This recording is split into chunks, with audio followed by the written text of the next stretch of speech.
வந்து மல்லிகைப்பூ இட்லி மாதிரின்னு சொல்லுவாங்க. நாங்கள் வந்து ரோஜாப்பூ இட்லி போட போகிறோம். அதுக்கு வந்து இந்த பாருங்க, ஒரு பாத்திரத்தில் ரோஜாப்பூ கழுவி வாஷ் பண்ணி ஒரு பாத்திரம் கொண்டாந்து வச்சுருக்கேன். ஒரு 3 ஸ்பூனு வெந்தயம் வச்சுருக்கேன்.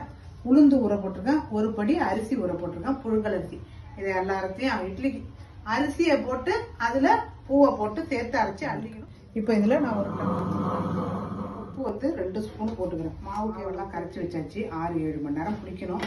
இப்போ வந்து இப்போ மார்கழி மாதம் பனி நேரம், கொஞ்சம் லேட்டாகும் புளிக்க. நேற்று அரைச்ச ரோஜாப்பூ மாவு நல்லா புளிச்சு வந்துட்டு, இப்போ நான் அதை தட்டு இட்லியாக ஊற்றிட்டு ஒரு தோசை ஊற்றுக்கிறேன். இதில் வாழை இலை போட்டு எண்ணெய் தடவி இருக்கேன். இதில் அப்படியே நம்ம தட்டு இட்லியாக ஊற்றுறோம். அப்படியே மூடி வச்சுருவோம். வெந்தோடனே எடுப்போம். கொஞ்சமாக தண்ணி ஊற்றி இதுக்கு தோசைக்கு கரைச்சிக்கிட்டேன்.